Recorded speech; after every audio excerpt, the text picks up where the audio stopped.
did not show up to the Commanders training facility for the start of training camp with the other veterans. The Commanders took a conditioning test. Terry McLaurin was not there for the start of it. He's been seeking a new contract that he does not yet have. And when the Commanders reported for work today, Terry McLaurin was not spotted there. Now, he could decide to show up tomorrow. He could decide to show up any day this week, but he was not there on the first day that veterans and rookies reported for work. At that time, he has been seeking a new contract. He voiced his displeasure and frustration with the team last week.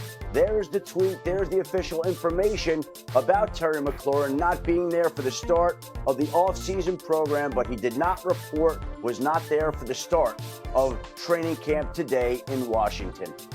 Well, a lot to get to here on NFL Live. I'm Michelle Smallman alongside Damian Woody and Mike Tannenbaum. Mike, what do you make of Terry McLaurin not showing up to camp today? Well, hopefully, Michelle, it's just a bump in the road. Obviously, Terry McLaurin is one of the better receivers in the NFL. Great stat. Over the last 6 years, he's led the NFL in contested catches, and he has a big catching raise. He's a big physical receiver. Washington's had a tremendous offseason when you think about adding Deebo Samuel, Laramie Tunsil, drafting Josh Connerly in the first round. So with an improved Jaden Daniels in his first full offseason, I expect this team to be very productive, compete meaningfully with Philadelphia, the NFC East. They have to get this figured out.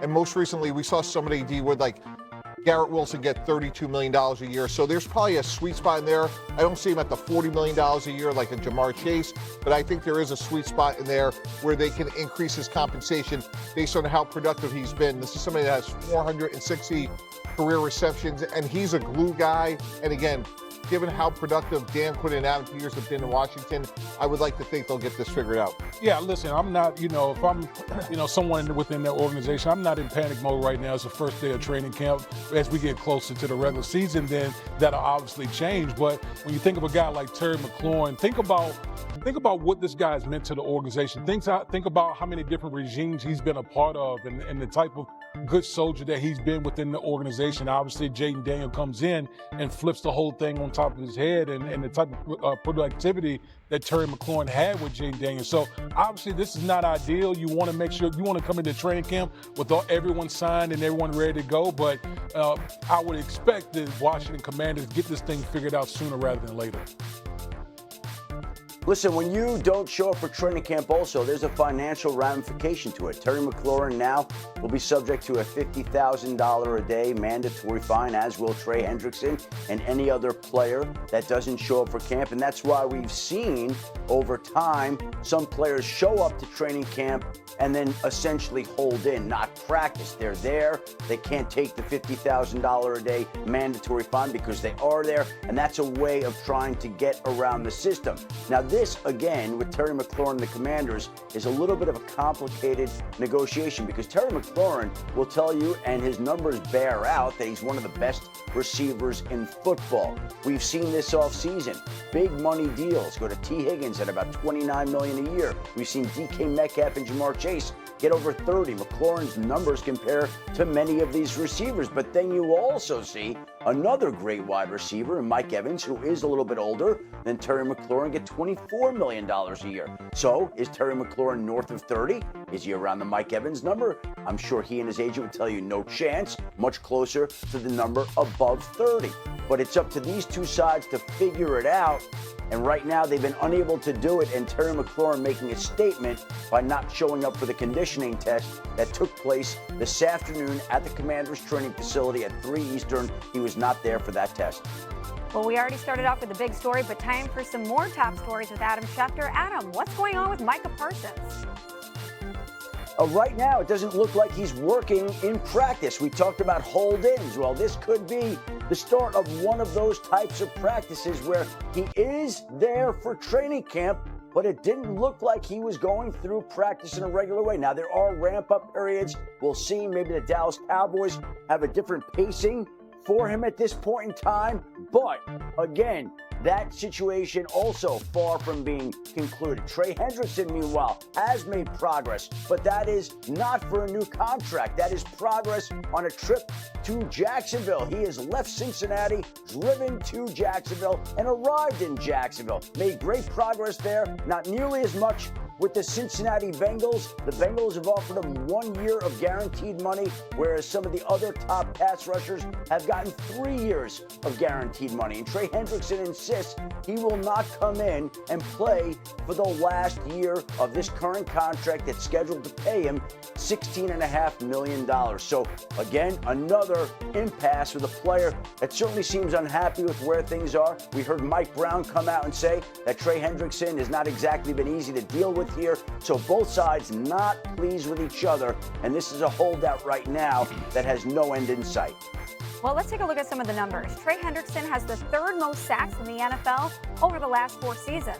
However, look at where his average salary ranks in 2025 among other top edge rushers. He ranks 11, while others around him are in the top 5.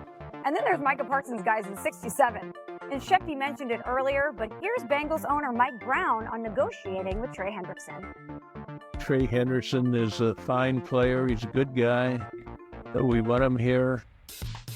Dealing with him is sometimes not so easy. That's all right. He's got the right to argue his case. All right, Damian, you heard the sound there. What do you think of Mike Brown saying Trey Hendrickson is, quote, not so easy to deal with? Well, you're definitely not helping the situation by saying those type of things. And here's the thing that jumps out to me is that the Cincinnati Bengals made some significant progress early in this offseason. Think about it, the signing of Jamar Chase and T. Higgins. That went a long way towards, people, the perception of the Cincinnati Bengals. Now all of a sudden, you go back to the Bengals bangling again with Trey Hendrickson. And this isn't something that the Cincinnati Bengals didn't know about. Trey Hendrickson's been asking for a new deal for 2 years now. 2 years. And so here it is, a situation where the Bengals last season wasted an all-time great season by Joe Burrow, with their awful defense. Now you got the Trey Hendrickson situation going on.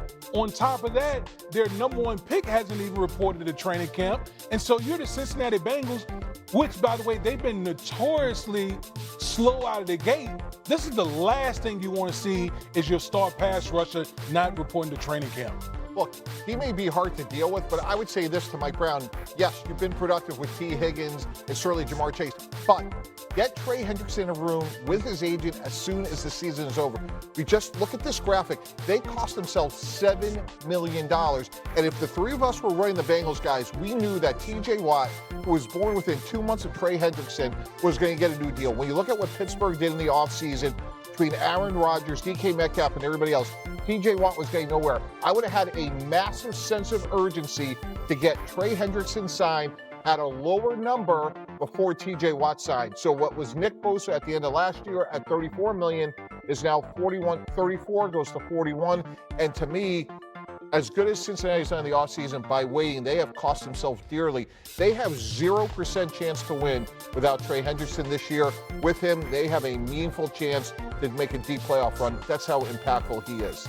Well, let's go back to Adam Schefter. Adam, Trey Hendrickson, not the only issue happening in Cincinnati. What's going on with first-round pick Shamar Stewart, who's still not been signed? Yeah, look, there are various viewpoints.